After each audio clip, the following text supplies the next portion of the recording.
আমরা আল্লাহর কসম করে বলছি, যদি বাংলাদেশের তাওহীদি জনগণ একটাবার জেগে ওঠে, এর আগের মানুষরা তো পালানোর পথ পেয়েছে, আপনারা কিন্তু পালানোর পথে পাবেন না ইনশাআল্লাহ। আমরা উগ্রতার পথ বেছে নেব না, আমরা শান্তির পথ বেছে নেব ঠিকই, আমরা ধৈর্য দেবো ঠিকই, কিন্তু আর কতজন ভাই মারা গেলে আমাদের হুঁশ ফিরবে?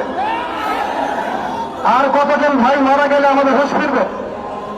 আমরা আমাদের ঊর্ধ্বতন কর্তৃপক্ষকে বিনয়ের সাথে অনুরোধ করব, যারা বিরোধ করে আমাদের মুসলিম ভাইদেরকে এভাবে রাস্তার মধ্যে কুপিয়ে হত্যা করেছে, জবাই করেছে, এরকম নৃশংস শয়তানি এবং সন্ত্রাসী কর্মকাণ্ডের তীব্র নিন্দা এবং প্রতিবাদ জানানোর পাশাপাশি আমরা এর উপযুক্ত বিচার দাবি করি।